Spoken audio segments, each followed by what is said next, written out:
Esto lo podemos observar en aquellas personas que por alguna causa tienen una chispa divina más poderosa que lo común, y que demuestran este hecho realizando toda clase de buenas obras y enfrentando la vida con un criterio superior. Si vivisectamos al hombre es solo para mostrarle sus posibilidades de evolución, y no con el ánimo de una crítica destructiva o cruel. El alma colectiva de la especie Aristóteles definió un esclavo como un instrumento animado manuable. Esta pavorosa descripción no ha sido jamás tan acertada como hoy día si la aplicamos al ser humano en general, ya que el individuo es un mero apéndice y caja de resonancia de la especie. El Homo sapiens, al igual que las otras especies animales, posee un alma colectiva que regula y dirige la evolución de la raza. Esta alma colectiva produce las migraciones de las aves, regula la reproducción, dirige los diferentes cambios y adaptaciones, provoca los períodos de celo, y en general, dirige el comportamiento instintivo de las bestias. El sapiens, por el hecho de pertenecer al reino animal, no puede estar libre de fuerza directora, la cual, en efecto, lo controla, dirige, supervigila, y regula, actuando como una mente común que sofoca el pensamiento propio. Esta alma común ha sido llamada por Jung, el inconsciente colectivo, sin llegar a hablar de un alma animal, no obstante haber poseído, con seguridad, este conocimiento. Este inconsciente colectivo es en realidad el alma animal del sapiens. El solo hecho de comprender, aceptar, y tomar el peso a este asunto, significa visualizar el fundamento más importante de la vida del sapiens, ya que el impulso bestial actúa como el motivo básico de todas sus acciones. La personalidad es solo un reflejo del alma común, la cual moldea con un poder insospechado la psiquis del sujeto. Es nada más que una emanación del depósito común, la cual se incorpora y personaliza en un individuo, quien llega así a tener, si es que se puede usar esta expresión, un alma animal de su propio peculio, miniaturización y singularización de la gran alma colectiva. De este modo, el sujeto recibe de sus padres una herencia corporal y genética, y de la humanidad, el legado del poder y de la inteligencia animal. En estas condiciones, ya es muy difícil que el sujeto llegue a sobreponerse a esta compulsión arrolladora y pueda llegar a formar su propia personalidad individual. Debe conformarse con compartir el destino común de sus congéneres, a no ser que tenga la suerte de llegar a una escuela hermética. Sostenemos que no puede haber un verdadero progreso espiritual y moral si el hombre no corta el cordón umbilical que lo une al computador central de la especie, el cual sustenta las características bestiales. Este acontecimiento memorable, único, trascendental e irreversible, es el que se lleva a cabo en el seno de las verdaderas escuelas herméticas. Las otras, en cambio, no tocan para nada el alma animal del estudiante, limitándose a impartirle determinada enseñanza, la cual, con seguridad, será utilizada para bestializar aún más la inteligencia. He aquí un fenómeno común de nuestro tiempo: la bestialización de la inteligencia. Mientras más inteligente se vuelve un individuo, más grande será el poder de su bestia, quien utilizará ese intelecto para satisfacer sus propios instintos, sin preocuparle nada más. El programa colectivo del alma colectiva basado en una feroz e inhumana competencia, obliga al individuo a matar para comer. La muerte tiene muchos grados, y la destrucción física es el último. Antes viene el lento declinar proveniente de la destrucción de los anhelos interiores. Podemos matar anulando las voluntades ajenas o explotando sin misericordia a otros. Devolviendo mal por mal, destruyendo el amor, la cordura, la felicidad, y la paz de las personas. Calumniando, injuriando, o manifestando una fría insensibilidad ante los problemas ajenos. El futuro de la raza humana no parece muy promisorio. El acelerado desarrollo de una inteligencia fría y deshumanizada, sin amor ni contenido espiritual. El progreso está concibiendo titanes de la inteligencia, pero pigmeos del espíritu, con la conciencia y la sensibilidad humana atrofiadas por un vasto programa cerebral y cultural al servicio ulterior del computador central de la especie. La única posibilidad de salvación la tiene el individuo aislado, es decir, aquel que por medio de la cultura hermética logra su autonomía vital, desligándose del cerebro central. Por desgracia no pueden salvarse todos, ya que junto con la extinción de la especie sapiens se producirían graves desequilibrios cósmicos al dejar de operar el computador central, el cual cumple funciones necesarias para la armonía planetaria de nuestro sistema. ¿Qué porvenir espera a quienes no pueden salvarse?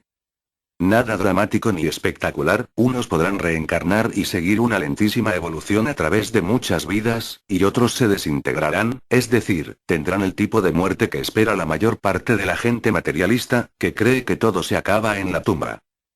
La telaraña onírica que apresa al hombre es tremendamente sutil y compleja, pero al mismo tiempo brutalmente evidente cuando se aprende a observar determinados fenómenos de la psicología social. Las personas, aun cuando busquen algo superior, se dan vuelta en el círculo vicioso de los modelos de comportamiento dictados por la cultura.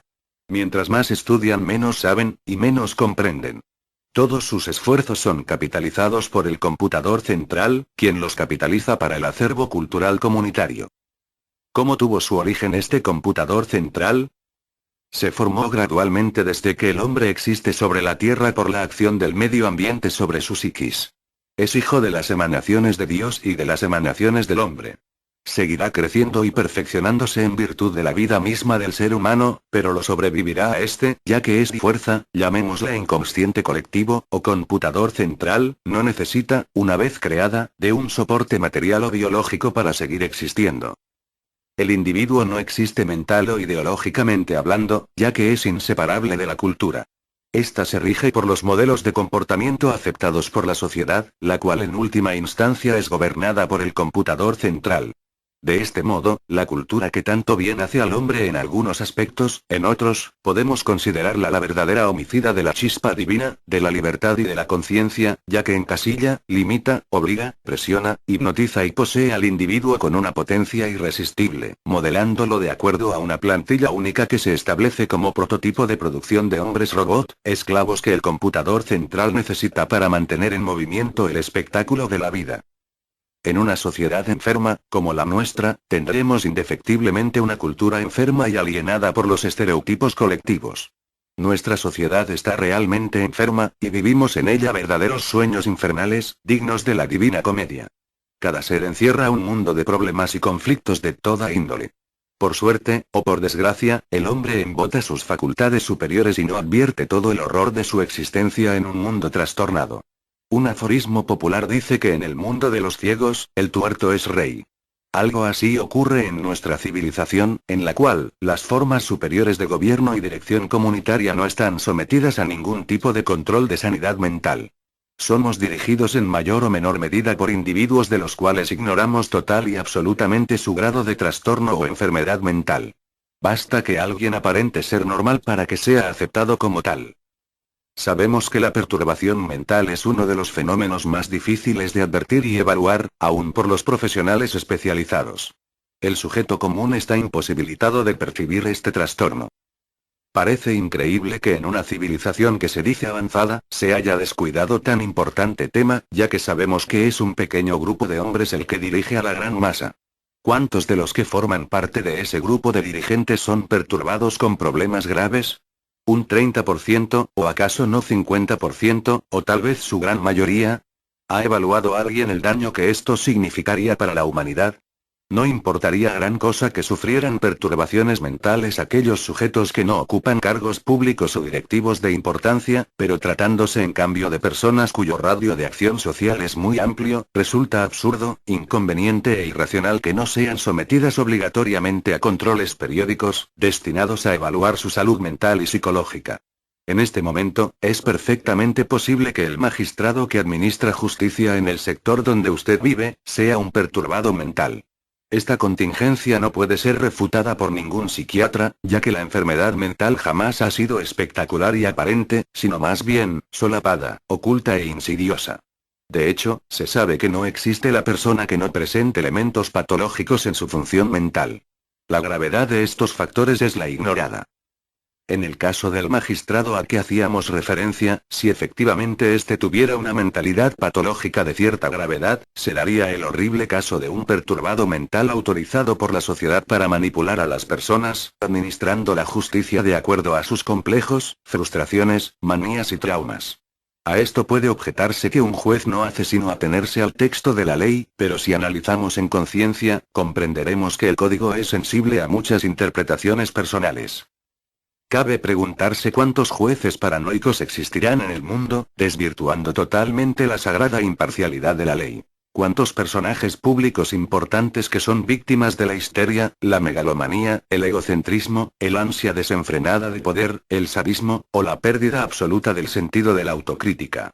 No existe ningún tipo de control de salud mental sobre aquellas personas que en virtud de su cargo están afectas al fenómeno de la inflación psicológica por el prestigio que su cargo les confiere. Esta palabra, acuñada por Jung, designa la desorientación que experimenta una persona al identificarse con el cargo que desempeña y extraviarse en su autoevaluación. De este modo, un médico, por ejemplo, podría inflar o elevar su propia persona a la altura de la importancia y dignidad que la sociedad ha conferido al médico por medio de un título profesional.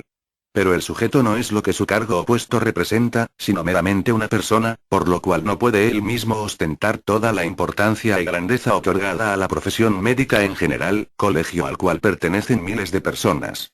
Sin darse cuenta, el sujeto sometido a la inflación, pretende usurpar o atribuirse él solo, la fuerza, el poder y la importancia que no pertenece a él mismo, sino que es otorgado por la sociedad. Sabemos que no hay control psicológico, que fatalmente, miles de víctimas inocentes pagan de diversos modos la insanía de quienes están encargados de administrar nuestra civilización. Errores judiciales, abusos de poder, equivocaciones políticas fatales que degeneran en conflictos armados, usurpación del poder por mafias financieras, sistemas educacionales obsoletos o erróneos. Todo esto provocado de alguna manera por perturbados mentales. Incluyó entre estos enfermos a quienes venden su honor, su dignidad, su decencia, y su persona, por una recompensa económica. También es cierto que hay grandes éxitos, descubrimientos muy beneficiosos y obras muy positivas, pero desgraciadamente, por un motivo u otro, rara vez producen una acción mundial decisivamente positiva. Es como curar las ramas de un árbol mientras se pudre su tronco o sus raíces.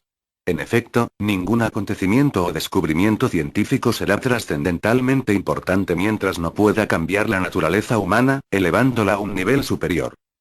De otro modo, serán solo piedrecitas que llegarán a formar un monte, solo en eternidades de tiempo. Sin embargo, para comprender esto, hay que darse cuenta que no existe real progreso y evolución si no cambia la naturaleza humana. Es precisamente en esa magna obra que los grandes iniciados herméticos están empeñados, y es por eso, como ya lo hemos dicho, que existen algunas verdaderas escuelas herméticas donde se concede una oportunidad a la gente. A fin de llegar a una comprensión más amplia de la mecánica de actuación del alma colectiva o computador central, es preciso analizar la actuación psicológica de las multitudes, lo que permite comprobar la acción encubierta de cierto tipo de fuerzas que se posesionan ante las personas bajo determinadas circunstancias. Transcribimos algunos párrafos de la obra de Gustavo Le Bon, Psicología de las multitudes. Dice Le Bon: en el sentido ordinario, la palabra muchedumbre representa una reunión de individuos, cualesquiera que sean los accidentes que los reúnan. Desde el punto de vista psicológico, la expresión muchedumbre toma otra significación muy distinta. En ciertas circunstancias dadas, y solamente en estas circunstancias, una aglomeración de hombres posee caracteres nuevos muy diferentes de los individuos que componen esta aglomeración. La personalidad consciente se desvanece, los sentimientos y las ideas de todas las unidades, son orientados en una misma dirección. Se forma un alma colectiva transitoria, sin duda, pero que presenta caracteres muy puros. La colectividad entonces se convierte en lo que a falta de una expresión mejor, pudiéramos llamar una muchedumbre organizada, o, si se prefiere así, una muchedumbre psicológica. Entonces forma un solo ser y se encuentra sometida a la ley de unidad mental de las muchedumbres. En esta descripción de Le Bon podemos ver cómo el computador central actúa con fuerza al agruparse las personas en muchedumbres psicológicas. No obstante, muchedumbre pueden ser 2, 3, 5 o 40 personas, ya que su significado psicológico muchedumbre es diferente del común. Cuando un sujeto ha desarrollado una fuerte individualidad es menos sensible en el momento a la coerción de la masa. Continúa Le Bon: en todo lo que es materia de sentimiento, religión, política, moral, afectos, antipatías, etc., los hombres más eminentes no pasan sino muy raramente el nivel de los individuos más comunes. Entre un gran matemático y su zapatero puede existir un abismo desde el punto de vista intelectual. Pero, desde el punto de vista del carácter, la diferencia es muy frecuentemente nula o muy débil y las aptitudes intelectuales de los individuos y, por consecuencia su individualidad, se borran en el alma colectiva. Lo heterogéneo se anega en lo homogéneo y dominan las cualidades inconscientes. Precisamente esta comunidad de cualidades ordinarias es la que nos explica por qué las multitudes no sabrán nunca realizar actos que exigen una inteligencia elevada. Las decisiones de interés general tomadas por una asamblea de hombres distinguidos, pero dedicados a especialidades diferentes, no son sensiblemente distintas de las decisiones que tomaría una reunión de imbéciles. En las muchedumbres lo que se acumula no es el talento sino la estupidez. Desvanecimiento de la personalidad consciente, predominio de la personalidad inconsciente, orientación por vía de sugestión y contagio de los sentimientos y de las ideas en un mismo sentido, tendencia a transformar inmediatamente en actos las ideas sugeridas. Tales son, pues, los principales caracteres del individuo en la muchedumbre. No es el individuo mismo, es un autómata, en quien no rige la voluntad. Así, por el solo hecho de formar parte de una muchedumbre, el hombre desciende muchos grados en la escala de la civilización. Más adelante expresa: las muchedumbres respetan dócilmente la fuerza y son mediocremente impresionadas por la bondad, que para ellas, es una forma de debilidad. Sus simpatías no han sido concedidas nunca a los dueños benignos, sino a los tiranos que los han aplastado vigorosamente. Siempre elevan estatuas para estos últimos. Si alguna vez pisotean con gran satisfacción al déspota caído, es porque habiendo perdido su fuerza, entra en la categoría de los débiles, a quienes se desprecia porque no se les teme y siempre prontas a sublevarse contra una autoridad débil, la muchedumbre se inclina servilmente ante la fuerte. Si la fuerza de la autoridad es intermitente, esa misma muchedumbre, obedeciendo siempre a sentimientos extremados, pasa alternativamente de la anarquía a la servidumbre y de la servidumbre a la anarquía. Por otra parte, creer en el predominio de sus instintos revolucionarios sería desconocer bastante la psicología de las muchedumbres. En este punto, nos ilusionan solamente sus violencias. Sus explosiones de rebeldía y de destrucción son siempre muy efímeras. Las muchedumbres están demasiado regidas por lo inconsciente y bastante sometidas, por consecuencia, a la influencia de herencias seculares para no ser extremadamente conservadoras. Abandonadas a sí mismas, abandonan bien pronto sus desórdenes y se dirigen, por instinto, hacia la servidumbre. Podemos ver a través de esta acertadísima descripción, de Gustavo Le Bon, cómo el computador central manipula a las personas convirtiéndolas en marionetas al servicio de un plan establecido. ¿Qué plan? El plan evolutivo del Sapiens, el cual debe ajustarse a ciertas reglas del juego, las cuales, a grosso modo, son las siguientes. 1. El Sapiens no es ni puede ser libre, considerándolo colectivamente, como especie. 2.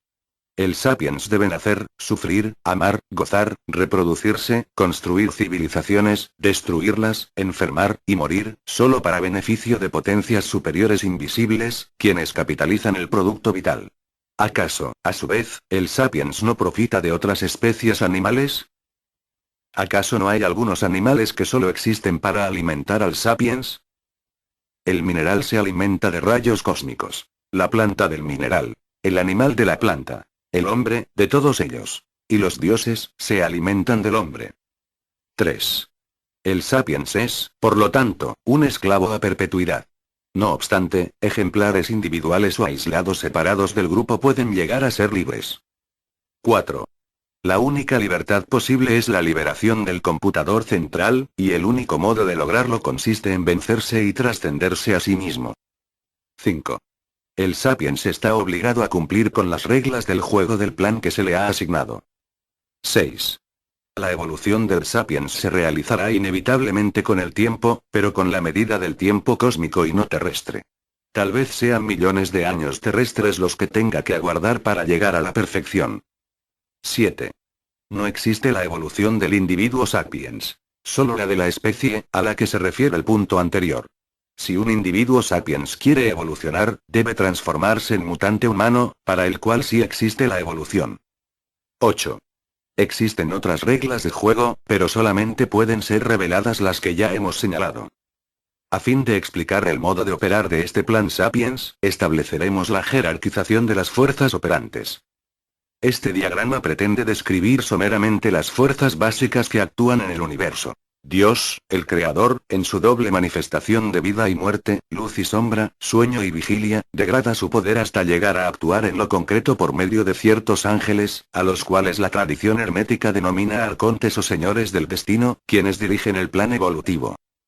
Este plan, en lo que al sapiens se refiere, se mantiene en virtud de la energía sueño, tal como puede apreciarse en el grabado.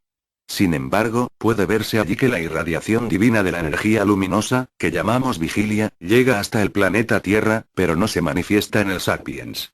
La energía sueño, dirigida o manipulada por los arcontes, mantiene la programación del sistema hasta en la unidad más pequeña de grupo, la familia. Quien tenga ojos para ver y oídos para escuchar, sacará incalculable provecho de la comprensión de este sistema. Solamente con el fin de señalar un ejemplo práctico, aplicaremos esta clave maestra para explicar extraños hechos en la vida de Jesús, pero que a la luz de esta llave se aparecen de una racionalidad y claridad meridiana. ¿Por qué Jesús aparece tan tremendamente antagónico a la familia? Recordemos sus palabras. Pues he venido a poner a un hombre contra su padre, y a la hija contra su madre, y la nuera contra su suegra. Y los enemigos del hombre deben ser sus propios familiares.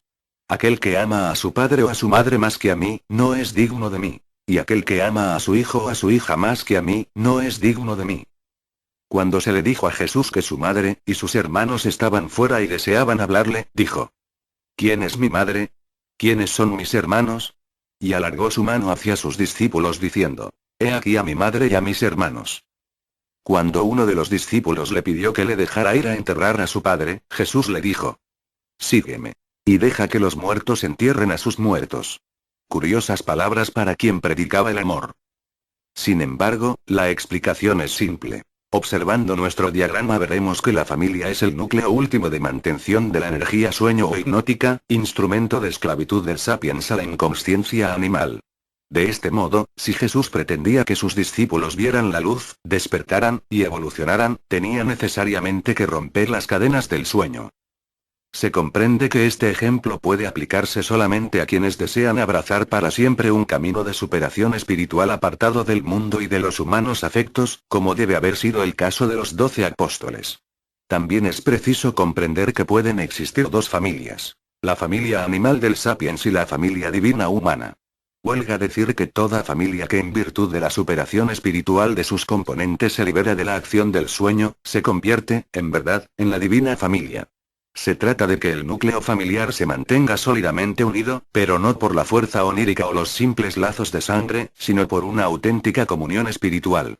En lo que se refiere a su libertad material, el sapiens tendrá un gran progreso y seguramente se liberará algún día del dicho bíblico: ganarás el pan con el sudor de tu frente. El avance de la ciencia y de la técnica permite suponer o prever que la jornada de trabajo se irá acortando en la misma proporción en que la automatización de máquinas especializadas robots se encargue del trabajo pesado que el hombre debe realizar. Son previsibles también extraordinarios avances médicos y la aparición de nuevas invenciones que hagan la vida terrestre cada vez más placentera y agradable, todo lo cual, al no ir aparejado a un aumento en el nivel de conciencia de la gente, conducirá a un estado de barbarie civilizada. Nuestros descendientes serán bárbaros extraordinariamente inteligentes, poseedores de una avanzadísima técnica, pero con atrofia progresiva de sus músculos y de su conciencia espiritual. El fenómeno de la inflación psicológica, divulgado por Jung, al cual nos hemos ya referido, afecta fuertemente al hombre común, el cual, al identificarse con la ciencia, las artes, la cultura, el progreso tecnológico, y la civilización, los absorbe en su propio ser, confundiéndolos consigo mismo. De esta manera pierde de vista a su propia persona, y vive en un nivel de importancia y calificación que le es absolutamente ajeno, y que corresponde en realidad a la suma total de los esfuerzos del hombre desde que éste existe sobre la Tierra. Mediante un truco psicológico multiplica su propio valor por millones, y el resultado es una profunda satisfacción de la autoestima. Siempre, para analizar a una persona y juzgar su valía individual, debemos despojarla de todos los honores, dignidades, herencias, autoridad, y privilegios que la sociedad le confiere. Por desgracia, nuestro análisis será muy desalentador, ya que en la mayoría de los casos no encontraremos, en el interior de este ente inflado al ser humano que bajo esta cobertura pretendemos hallar. Ha fallecido devorado por la vida misma, o tal vez nunca ha existido. Es por eso que el sujeto siempre se esconde bajo numerosas máscaras y disfraces, ya que así pasa desapercibida su absoluta insignificancia. Mientras más pequeño es un individuo, más trata de inflarse a sí mismo para darse importancia ante los demás y elevar así su autoestima. La psicología afirma que el más profundo principio de la naturaleza humana es el deseo de ser apreciado, y que existe por lo tanto, una exigencia de autoexaltación. Se dice que la experiencia más ambicionada por el hombre es el aumento de su autoestima, y que el rasgo más imposible de desarraigar es la vanidad. El Dr. Gordon Allport expresa lo siguiente. Cualquiera que sea el carácter de la autoestima, sus formas más puras de expresión traen consigo extraordinarias estrategias de la conducta, tendientes a mantener el prestigio personal, a no perder la estimación en sí mismo. El individuo puede ocultar sus verdaderas emociones y adoptar un aspecto falso, recubrirse con una máscara. La persona que resulta de esta actitud protege al sujeto de heridas narcisistas y lo más espectacular es la capacidad que tienen los hombres de engañarse a sí mismos en interés de la autoestima y las técnicas de autoengaño son muchas y se agrupan bajo la denominación general de racionalizaciones y el razonamiento descubre las causas reales de nuestros actos, la racionalización, encuentra buenas razones para justificarlos. Podemos advertir cómo el individuo mismo, en lo que a su propio yo se refiere, trata por todos los medios posibles de poner la mayor distancia posible entre ese yo y la realidad que lo circunda. Mientras más amortiguadores existan entre el sujeto y el mundo, más apaciblemente dormirá éste, ya que se alejará substancialmente de la realidad, percibiéndola a lo lejos, como una vaga sospecha a través del tejido de sus mecanismos protectores, como es la personalidad y su función. La personalidad está al servicio del programa del sujeto, aún más, forma parte de este programa, y es el artilugio psicológico destinado a mantenerlo y reforzarlo. El estudio de los mecanismos de la personalidad resulta de una utilidad invaluable para comprender el sistema operativo del computador central. Alma colectiva o computador central, personalidad, cultura, sociedad, movimientos de masas, educación, publicidad, televisión y prensa, son poderosas herramientas al servicio de himnos. Existen minorías selectas de sujetos que por su esfuerzo personal llegan a destacarse de la masa y a sobresalir por diversos motivos. Pueden pertenecer a una aristocracia intelectual, de sangre, o financiera, pero en lo profundo, sirven al computador central con la misma docilidad de la masa, con la única diferencia que éste los recompensa mejor. Las grandes diferencias humanas son bastante superficiales, ya que interiormente las personas reaccionan en forma más o menos parecida. Por supuesto que existen algunos elegidos, hombres privilegiados cuya penetración intelectual logra, en cierta medida, atravesar las barreras de lo superficial y aparente, individuos que por algún motivo resisten mejor la influencia hipnótica de la energía sueño. Sin embargo, sus escritos, sus palabras, o su prédica, se pierden en el vacío de la multitud alucinada. La dificultad para profundizar y comprender conceptos que no son de uso habitual hará casi imposible que una persona evalúe la tremenda importancia que reviste el alma colectiva en la vida del ser humano. Basta pensar, para aquilatar esta valía, que solamente somos una emanación vital del alma colectiva, una estructura sin autonomía ni vida propia. A la luz de esta verdad podemos comprender muchos fenómenos psicológicos poco claros, pero que tienen una importancia decisiva en la vida humana. Hablemos por ejemplo de la angustia, motivo oculto de muchas acciones del hombre. Erich Fromm sostiene que la vivencia de la separatidad provoca angustia. Es por cierto, la fuente de toda angustia. Estar separado significa estar aislado, sin posibilidad alguna de utilizar mis poderes humanos. La conciencia de la separación humana sin la reunión por el amor, es la fuente de vergüenza. Es al mismo tiempo, la fuente de la culpa y de la angustia. La necesidad más profunda del hombre es, entonces, la necesidad de superar su separatidad, de abandonar la prisión de su soledad. Debemos preguntarnos por qué tanto miedo de separarse. ¿Y separarse de qué?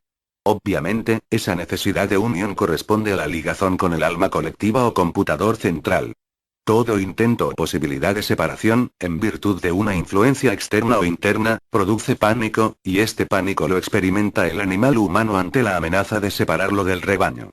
Reflexionando en esto podemos comprender la magnitud del mal que aqueja al sapiens. No solamente no quiere ser humano, sino que siente una profunda angustia ante la sola posibilidad de abandonar su condición animal. Es por eso que el angustiado sapiens ha inventado algunos trucos o soluciones fallidas o artificiales que le permiten amortiguar transitoriamente su profundo temor. Fromm habla de las siguientes tentativas para escapar del estado de separación. 1. Los estados orgiásticos. Por medio de la orgía el sujeto logra un estado transitorio de exaltación en el cual el mundo exterior desaparece, y con él el sentimiento de separatidad con respecto al mismo. Esta orgía puede provocarse por medio de las drogas, por rituales de cierta índole, por el alcohol, y por la experiencia sexual. Los rituales de tribus primitivas ofrecen un cuadro de este tipo de solución, pero esta misma se presenta también en sociedades más civilizadas, en los rituales religiosos que producen una experiencia de fusión con el grupo y con una divinidad que al perdonar el pecado recompensa al creyente otorgándole el estado de gracia. El alcohol y las drogas proporcionan una violenta pero transitoria sensación de unión con la gente o con el mundo, pero cuando la experiencia orgiástico termina, se sienten más separados y angustiados. 2. La conformidad con el grupo. Se trata de una unión en la cual el ser individual desaparece en gran medida, y cuya finalidad es la pertenencia al rebaño. En la medida que el sujeto se haga idéntico a sus semejantes y acepte sus ideas, patrones y costumbres sin pensar ni vacilar, se salvará de la separatidad, y por consiguiente de la soledad y la angustia. Sin embargo, el precio a pagar es muy grande, ya que comprende la libertad y la individualidad. Además, como lo dice Fromm, la unión por la conformidad no es intensa ni violenta. Es calma dictada por la rutina, y por ello mismo, suele resultar insuficiente para aliviar la angustia de la separatidad, debiendo recurrir además a los estados orgiásticos. Sostiene Fromm que la conformidad tipo rebaño ofrece tan solo la ventaja de ser permanente y no espasmódica, ya que el individuo es introducido en el patrón de conformidad a los 3 o 4 años y a partir de ese momento nunca pierde el contacto con el rebaño. Aún su funeral, que él anticipa como su última actividad social importante, está estrictamente de acuerdo con el patrón. 3. La actividad creadora. En cualquier tipo de tarea creadora la persona que crea se une con su material, que representa el mundo exterior a él. El hombre se une al mundo en el proceso de creación. Sin embargo, la unidad alcanzada por medio del trabajo creador no es interpersonal y constituye por lo tanto, como los puntos anteriores, respuestas parciales al problema de la existencia. La solución plena está en el logro de la unión interpersonal, la fusión con otra persona, en el amor. 4. La unión por el amor. Esta solución plena solamente podría lograrse al existir un verdadero amor y no una unión pasional, ni menos simbiótica. La unión pasional sería aquella en la cual la persona es esclava de una pasión y en realidad su actividad es una pasividad, puesto que está impulsado. Es el que sufre la acción y no el que la realiza. La unión simbiótica es la que se produce al existir una dependencia en que ambos se necesitan mutuamente y procuran absorberse recíprocamente. Es como una forma de vampirismo o parasitismo. La unión por el amor solamente es válida cuando hay amor maduro, es decir, unión a condición de preservar la propia individualidad. A través de la profunda descripción de Fromm podemos ver cómo el Sapiens tiene como motivación principal en la vida, su profunda angustia, basada en el temor a la liberación con respecto al computador central. Sugerimos al lector que analice cualquier aspecto de la psicología social usando la clave maestra del conocimiento del alma colectiva en el Sapiens. Sea el amor, sea la política, la guerra, el arte, la moral, la justicia o la injusticia. Todo lo podrá entender con la comprensión previa del misterio del computador central. A estas alturas, muchos lectores pueden sentirse preocupados, porque tal vez esperaban más magia, misterio y ocultismo. Deseaban quizá la revelación de fantásticos secretos que le permitirían desdoblarse con un simple abracadabra o alcanzar la clarividencia con la apertura del tercer ojo. Paciencia. El más impaciente y superficial es el que menos ve. Solamente el que intuye que las grandes verdades se encuentran en lo simple, puede llegar a ver bajo la superficie de las apariencias. La gente siempre busca lo complicado, creyendo encontrar una equivalencia entre complejidad y verdad. Si meditamos profundamente nos daremos cuenta que es mucho más difícil reparar en lo simple que en lo complejo. Lo simple se aparece tan desprovisto de atractivo que nadie se preocupa de estudiarlo o de esforzarse por penetrar la superficie. No obstante, la verdad está en lo simple, y es por eso que se afirma que la verdad está escrita en el libro abierto de la naturaleza. La verdad está botada por todas partes y nadie repara en ella. Es más difícil conocer lo que ya se conoce que aquello que se ignora. Lo conocido no llama la atención, y existe ya sobre ello una cantidad de prejuicios. Es por eso que el intelecto lo arrincona en el desván de lo insignificante e inservible, despreciando el profundo tesoro que puede encerrar. El misterio del ocultismo y la magia se basa en la comprensión de lo que es de todos conocido pero que nadie comprende. Es por eso que el vulgo anda tan perdido y desorientado al tratar de encontrar misteriosos maestros en la India, de dominar extrañas cualidades parapsicológicas, o de encontrar curiosos y desaparecidos manuscritos con los secretos mágicos. La palabra ocultismo no designa un conocimiento desconocido, sino una enseñanza que está oculta. Oculta por la tontería humana, por el esnobismo, la superficialidad, la fantasía, y la falta de un estado de conciencia superior. Es por eso que muchas veces, al faltar el abracadabra, el estudiante se siente defraudado ya que él esperaba lo mágico. Pero ¿cuál es generalmente el concepto de lo mágico? Lo mágico es el alimento de la esperanza de los flojos, los cuales creen que basta aprender ciertos trucos o alcanzar ciertos poderes para poder alcanzar sin esfuerzo alguno, por arte de magia, la realización de todos sus deseos. Es decir, conciben el arte mágico como el ejercicio de lo arbitrario, en un procedimiento en el cual el mundo y la naturaleza estarían sometidos a los caprichos o arbitrarios deseos del hechicero. Desde ya, debemos desilusionarlos, porque lo arbitrario no existe en el universo, y de existir, provocaría la destrucción del cosmos. La gente le tiene horror al esfuerzo, y por lo tanto, lo mágico fácil tiene un atractivo extraordinario sobre los incautos. Parafraseando a Hermes Trismegisto podemos afirmar que como es arriba es abajo y que por lo tanto, tal como la obtención de algo físico o material demanda trabajo, tiempo, y esfuerzo, igual ocurre con lo hermético, arte en el cual, solamente después de un largo proceso iniciático, es posible recién comenzar a dar los primeros pasos. Sin embargo, no debemos tampoco olvidar que el esfuerzo va en relación a la importancia de la meta que perseguimos, y que no conocemos ninguna meta más alta y noble que la de llegar a convertirse en un verdadero ser humano de altas cualidades espirituales. Muchas personas identifican lo mágico con las dotes parapsicológicas, creyendo que la suprema meta del ocultismo consiste en desarrollar los poderes y se comprende el equívoco en virtud del completo desconocimiento que existe en lo que a ocultismo se refiere, cuyas metas espirituales no son ni temporales ni relativas, sino infinitas, eternas, y absolutas, trascendiendo la materia, el momento histórico, la vida y la muerte. ¿Ser o no ser? Este tradicional interrogante planteado por Shakespeare es también uno de los elementos básicos en los que debe trabajar el estudiante de hermetismo. A primera vista, la pregunta parece el planteamiento previo a la decisión de vivir o morir, ya que a nadie se le puede ocurrir pensar que no es, desde el momento en que tiene una evidencia de existir, de verse a sí mismo, y de poseer un cuerpo material que ocupa un espacio. Cualquier persona normal que se pregunte a sí misma, ¿soy o no soy?, tendrá que responder afirmativamente. Sin embargo, el hermetismo afirma que el sapiens no es. ¿Cómo puede entenderse esto? Solo a través de una mayor precisión y profundidad en los conceptos. Es preciso, para esto, manejar dos triángulos filosóficos que son los siguientes. El sapiens posee un cuerpo físico, con una chispa divina o espíritu, y un yo psicológico o personalidad. Si nos preguntamos si fulano de tal es, y nos referimos al cuerpo y al yo psicológico, tendremos que responder afirmativamente. Si nos referimos en cambio al espíritu o yo superior, nuestra respuesta será negativa. Para comprender esto tenemos que darnos cuenta que hablamos de una persona, y este sujeto vive en el mundo material, en un cuerpo material. Este cuerpo se manifiesta plenamente, y esto es innegable, porque ocupa un espacio.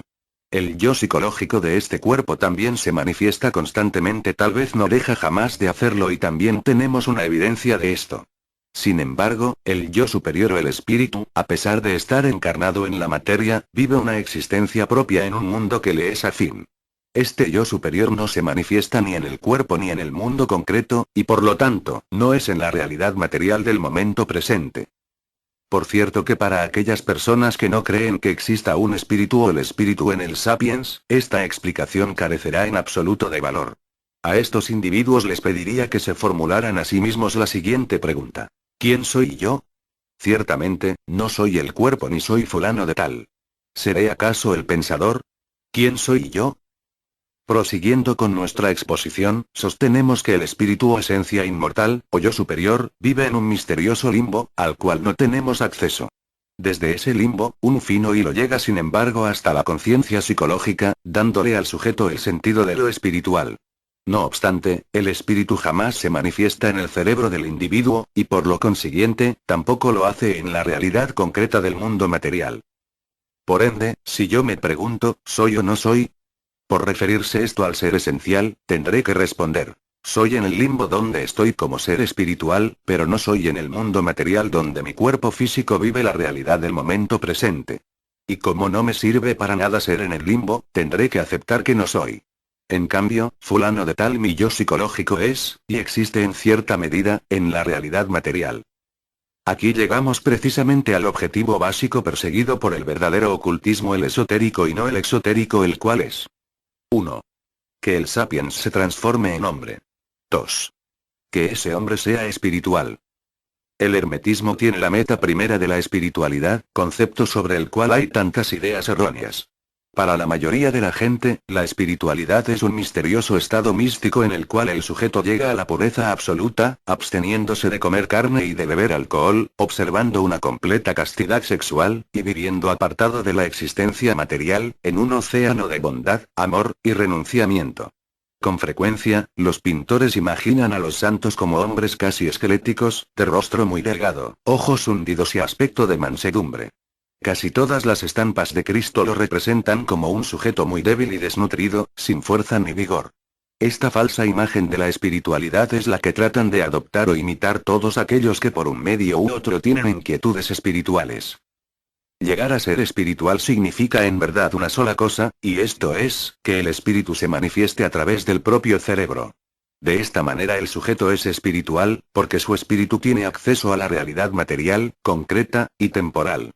Ahora bien, que como consecuencia de este hecho se despierten ciertas cualidades superiores en el individuo, es asunto aparte. El concepto tiempo agregado al tema que estudiamos, nos permitirá visualizar el fenómeno del ser de una forma mucho más luminosa. No nos interesa, en relación al tiempo, ninguna de las complicadas ecuaciones einsteinianas, sino el mero concepto de pasado, presente, y futuro. De hecho, nos interesa positivamente solo el presente. Pasado y futuro representan solo conceptos negativos en este análisis. Recapitulemos y agreguemos el tiempo a nuestro proceso reflexivo. El sapiens posee un cuerpo físico el cual tiene un yo psicológico y un yo superior o espíritu. Este cuerpo, que es de materia, ocupa un lugar en el espacio y tiene una ubicación en el tiempo. Situemos ahora estas partes constituyentes en el tiempo y en el espacio.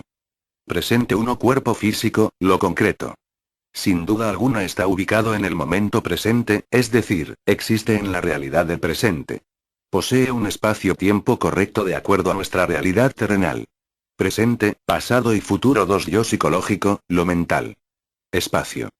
Tiempo. Indeterminado. Fluctúa entre el pasado, presente y futuro. Lo que es, ha sido y será. 3. Espíritu, lo energético puro. Espacio. Tiempo. Infinito. Cósmico. En el cosmos existen infinitas formas de vida, las cuales deben regirse por las realidades absolutas del universo.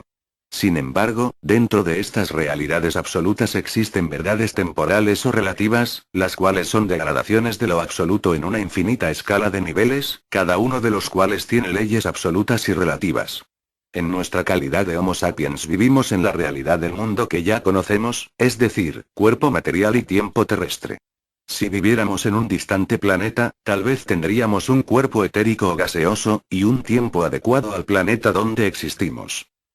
Por lo tanto, nuestra realidad primordial, como sapiens, es el mundo material del planeta Tierra, regido por un tiempo terrestre, medido por relojes terrestres.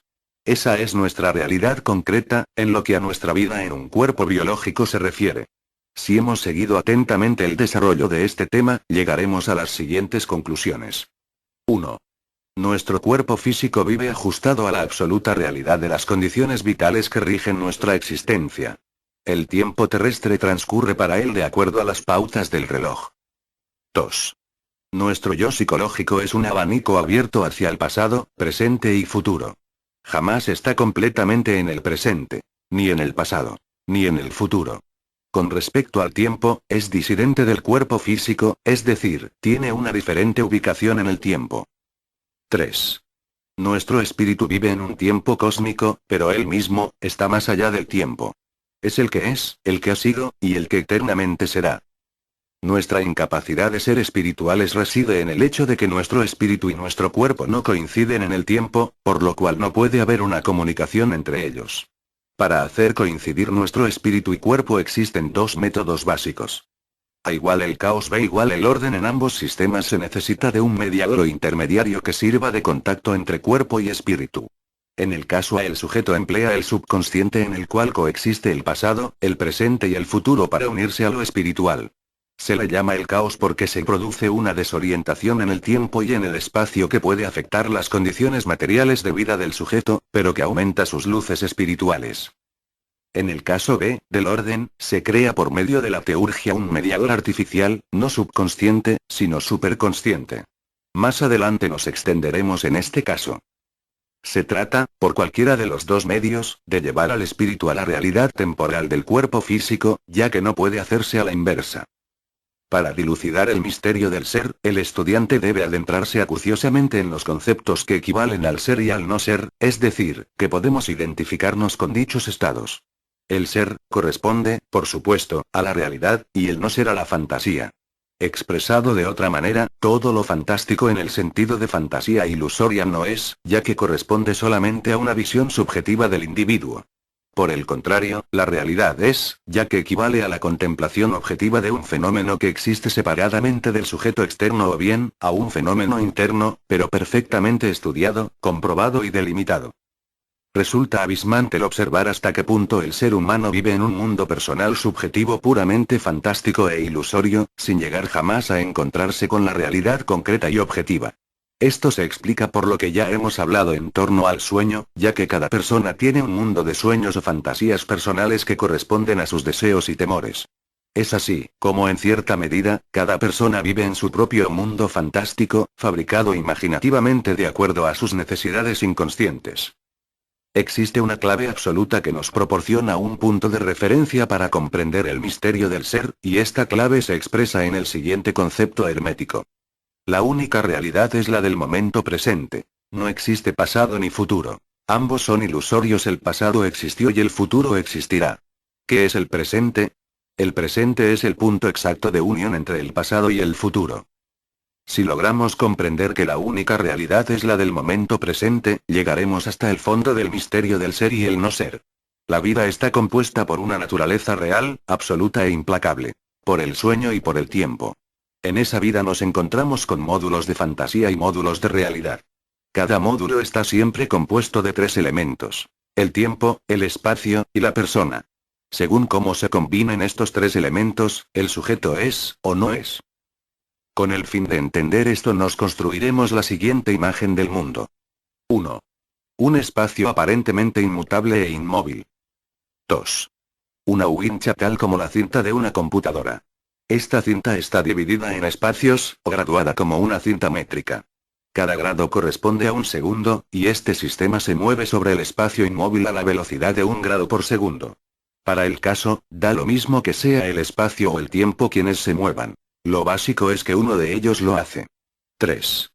El hombre, de pie sobre la Tierra, parte del espacio al lado de la banda del tiempo. Pensemos ahora que existen muchas cintas del tiempo en el universo, una para el hombre, otra para los minerales, animales, planetas, galaxias, etc. A nosotros solo nos interesa para esta explicación, el tiempo del hombre. Supongamos que esta banda del tiempo humano se está moviendo a razón de 1 grado por segundo, y que el hombre está parado al lado de esta medida y que debe caminar junto a ella. Detengamos el sistema por un momento y hagamos una marca roja en la cinta, exactamente frente al hombre, y pongamos todo en marcha nuevamente. En la medida en que el hombre se mantenga en la marca roja, vivirá en la realidad. Es decir, ese sujeto es. Por el contrario, al apartarse de la marca, sea atrasándose o adelantándose con respecto a ella, el sujeto no es. La coincidencia con el tiempo nos lleva a la realidad de nuestra existencia. La descoincidencia a una existencia fantástica. Aún más, es preciso también agregar a este esquema un elemento que falta para formar un módulo. Este elemento es la actividad física y psicológica del sujeto en un momento dado. A fin de ilustrar esto pondremos el siguiente ejemplo. Fulano de tal, conocedor del secreto del tiempo, tal como aquí lo exponemos, logra una plena coincidencia con el tiempo en este momento. ¿Cuál sería su situación? Supongamos que su ubicación se ha producido en el grado 2 del tiempo división imaginaria. En este grado 2 son las 3 de la tarde y 42 segundos, y nuestro sujeto experimental se encuentra en su oficina, ubicada en el centro de la ciudad. ¿Qué es lo real para este individuo? Solamente el espacio-tiempo con el cual está físicamente conectado en ese instante. Esta es su realidad primaria. Es decir, su oficina con todo lo que ella contiene y con la labor que esté ejecutando en ese momento. Su casa, su automóvil, su familia, todo aquello que es ajeno a su función del momento, no existe sino como una realidad secundaria, ya que son elementos con los cuales el individuo entrará en contacto en un futuro muy cercano, pero que por la misma razón, no existen en ese instante, ya que la única realidad es la del momento presente.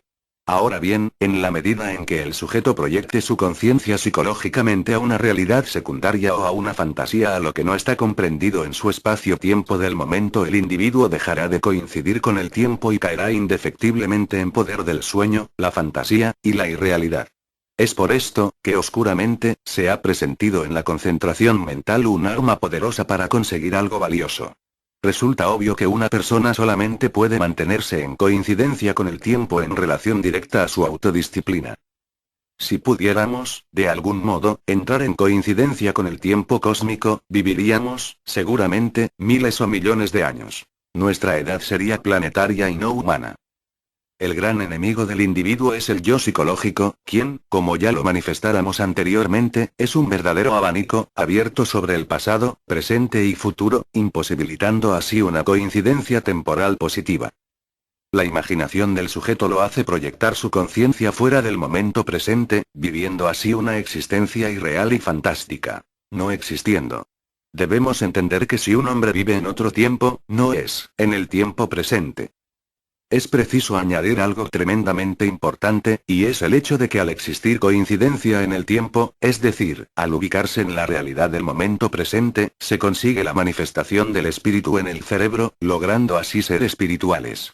El secreto de la espiritualidad es por lo tanto el misterio del tiempo y de su acción en el ser humano. Para el hermetista las personas tienen dos edades. 1. La edad cronológica. 2. La edad real. La edad cronológica es la que todos conocemos. La edad real es la suma de todos los pequeños momentos en los cuales el espíritu se manifestó en el cerebro, y por lo tanto, tuvo acceso a la realidad material concreta. Por diversos motivos, algunos accidentales y otros imputables al individuo mismo, el espíritu tiene algunas manifestaciones corporales. Sin embargo, son tan raras y breves en la generalidad de las personas, que la edad real de un sujeto de 40 años cronológicos puede ser de apenas 3 meses, semanas, días, e inclusive horas. Esta edad real la obtenemos sumando los espacios de tiempo en los cuales se manifestó el espíritu, momentos en los que el sujeto adquiere, a pesar de su brevedad, una amplificación y elevación de su conciencia. Esto nos revela parte de los métodos usados por los hermetistas en el desarrollo espiritual de los estudiantes, ya que al conseguir manifestar el espíritu y mantener esta condición, se produce inevitablemente un proceso de verdadera evolución. Sin embargo, este es un proceso largo y doloroso, ya que involucra la transubstanciación del verbo, es decir, que el verbo o espíritu, se convierta en carne y sangre. Esto es lo que enseñó Jesús a sus discípulos en la última cena al darles pan y vino, y decirles: bebed que esta es mi sangre, comed que este es mi cuerpo. Muy pocos aceptarían que esta afirmación fue literal y no simbólica. La mayoría, no se dará cuenta de todo lo que aquí se dice, a pesar de la simpleza de nuestro lenguaje. Escribimos para una minoría, pero en el lenguaje de las mayorías, a fin de que todos tengan una oportunidad. Un módulo de realidad está compuesto por los siguientes elementos. 1. El sujeto en el espacio-tiempo correcto. 2. Lo que contiene el espacio del punto anterior, cosas materiales y psicológicas. Un módulo de fantasía contiene: 1. El sujeto en el espacio-tiempo incorrecto. 2. Las cosas materiales e inmateriales que contienen el espacio anterior. Resulta innecesario agregar que los módulos de realidad constituyen una rara excepción. La mayor parte de las personas viven casi permanentemente enredadas en la telaraña de la fantasía y el sueño, los cuales roban al sujeto sus mejores posibilidades de alcanzar una verdadera conciencia y una real felicidad. Aun cuando estos fenómenos se expongan claramente y se advierta a la gente de este peligro, solo una pequeña minoría comprenderá su precaria situación. Recordemos las sabias palabras de José Ortega y Gasset en uno de los párrafos de su obra, La rebelión de las masas, cuando dice: todas las cosas de que habla la ciencia, sea ella que quiere, son abstractas, y las cosas abstractas son siempre claras. De suerte que la claridad de la ciencia no está tanto en la cabeza de los que la hacen como en las cosas de que hablan. Lo esencialmente confuso, intrincado, es la realidad vital concreta, que es siempre única. El que sea capaz de orientarse con precisión en ella. El que vislumbre bajo el caos que presenta toda situación vital la anatomía secreta del instante. En suma, el que no se pierda en la vida, ese es de verdad una cabeza clara. Observad a los que os rodean y veréis cómo avanzan perdidos por la vida. Van como sonámbulos dentro de su buena o mala suerte, sin tener la más ligera sospecha de lo que les pasa. Los oiréis hablar en fórmulas taxativas sobre sí mismos y sobre su contorno, lo cual indicaría que poseen ideas sobre todo ello. Pero si analizáis someramente esas ideas, notaréis que no reflejan mucho ni poco la realidad a que parecen referirse, y si ahondáis más en el análisis, hallaréis que ni siquiera pretenden ajustarse a tal realidad. Todo lo contrario. El individuo trata con ellas de interceptar su propia visión de lo real, de su vida misma. Porque la vida es por lo pronto un caos donde uno está perdido. El hombre lo sospecha. Pero le aterra encontrarse cara a cara con esa terrible realidad y procura ocultarla con un telón fantasmagórico, donde todo está muy claro. Le trae sin cuidado que sus ideas no sean verdaderas. Las emplea como trincheras para defenderse de su vida, como aspavientos para ahuyentar la realidad. El hombre de cabeza clara es el que se libra de esas ideas fantasmagóricas y mira de frente a la vida, y se hace cargo de que todo en ella es problemático, y se siente perdido. Como esto es la pura verdad, a saber, que vivir es sentirse perdido, el que lo acepta ya ha empezado a encontrarse, ya ha comenzado a descubrir su auténtica realidad, ya está en lo firme. Instintivamente, lo mismo que el náufrago, buscará algo a que agarrarse, y esa mirada trágica, perentoria, absolutamente veraz, porque se trata de salvarse, le hará ordenar el caos de su vida. Estas son las únicas ideas verdaderas. Las ideas de los náufragos. Lo demás es retórica, postura, íntima farsa. El que no se siente de verdad perdido se pierde inexorablemente. Es decir, no se encuentra jamás, no topa nunca con la propia realidad. Esto es cierto en todos los órdenes, aun en la ciencia, no obstante ser la ciencia de suyo una huida de la vida, la mayor parte de los hombres de ciencia se han dedicado a ella por terror a enfrentarse con la vida. No son cabezas claras. De aquí su notoria torpeza ante cualquier situación concreta.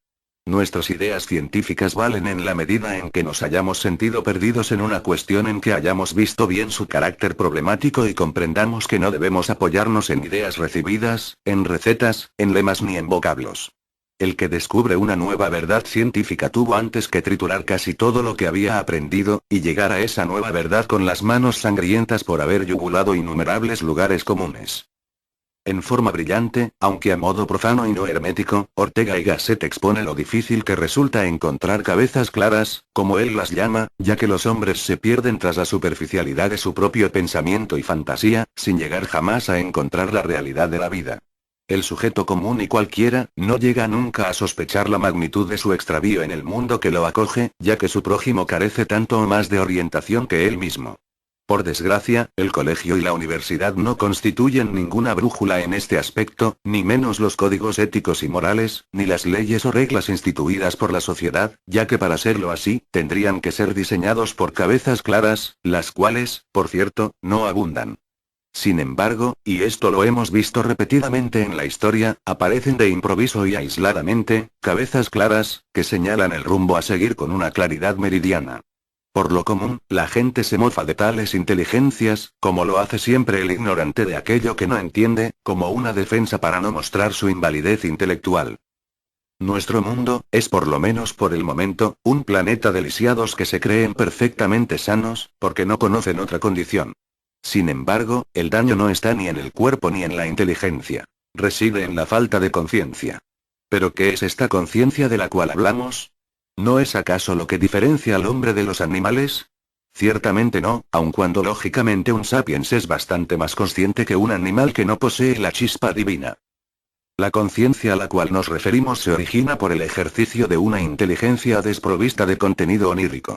La inconsciencia, por el contrario, es la inteligencia de un sujeto dormido, lo cual, como ya lo hemos señalado en páginas anteriores, no daña el pensamiento mecánico o inteligencia muerta.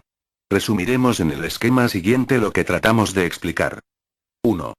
Inconsciencia. Inteligencia nacida de un aprendizaje onírico. El nivel de vigilia del sujeto es muy bajo aun cuando su intelecto sea brillante, ya que esta agudeza solo refleja una gran agilidad para establecer combinaciones con la información cerebral. La llamamos inteligencia muerta o programada. 2. Conciencia. Inteligencia que se originó y desarrolló en base a un aprendizaje vigílico. El nivel de vigilia del sujeto es constantemente alto. Podemos llamarla inteligencia viva o desprogramada. Podríamos decir, entonces, para establecer una denominación, que el hombre es un lisiado de la mente.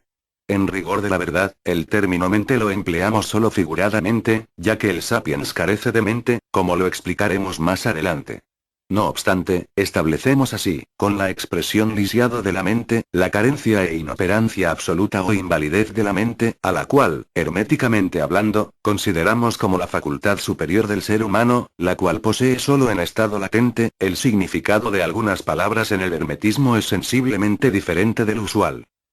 Debido a la falta de un estado de vigilia superior, el planeta Tierra es un pequeño infierno, donde por gracia divina o maldad infernal, el sujeto no advierte ni valora su precaria condición ni la oscuridad de su conciencia. Como verdadero insano, cada sapiens, a similitud de Don Quijote, el hidalgo castellano, arremete lanza en ristre contra sus particulares molinos de viento. Así, combate tras combate, la juventud se pierde, las ilusiones mueren, la pureza se marchita, y se desvanecen gradualmente los últimos resplandores de lucidez. Si fuéramos dioses perversos o expoliadores inmorales, no podríamos idear nada mejor para hacer trabajar tranquilos a un grupo de esclavos que hacerles creer por medio de hipnosis colectiva que son felices e importantes. Contaríamos con perfectos autómatas de protoplasma que laborarían incansablemente produciendo aquello que a nosotros nos interesara. Por añadidura, estos robots se fabricarían y mantendrían a sí mismos. Se argumentará que el sapiens, a diferencia de otras especies, siembra, produce y labora solo para sí mismo y no para otros seres. Esto es efectivo en lo que se refiere a los productos y materiales que el sapiens emplea para su propia manutención. Ninguna especie no humana roba al sapiens el producto material de sus esfuerzos. No ocurre lo mismo, en cambio, con los frutos sutiles producidos por el árbol humano sistema nervioso en su existencia cotidiana. Estos son rápidamente cosechados por ciertos seres que se encuentran en una escala evolutiva mucho más alta que el ser humano, verdaderos dioses del espacio, que profitan del esfuerzo humano, pero que a la vez cumplen ciertas funciones cósmicas, es decir, ocupan un importante puesto en la economía universal. Ya los hemos mencionado anteriormente, llamándolos los arcontes del destino. También podríamos referirnos a ellos como los dioses del zodíaco, ya que son los que dirigen y regulan la existencia humana en este planeta. Cuando se habla de una verdadera astrología, esto se refiere, no a las irradiaciones de un planeta determinado, sino a la influencia de los dioses zodiacales, cada uno de los cuales son 72 en total, tiene características personales y definidas, influyendo de un modo peculiar sobre las personas a quienes controla. Todos los habitantes de la Tierra están bajo el gobierno de alguno o de varios de estos dioses, quienes disponen, modelan y dirigen los destinos de la humanidad, pero no así el destino del hermetista, quien alcanza, en un momento dado, su autonomía vital, desligándose del mandato de los arcontes. Los arcontes del destino son seres temibles, no porque sean malos, sino por su severidad.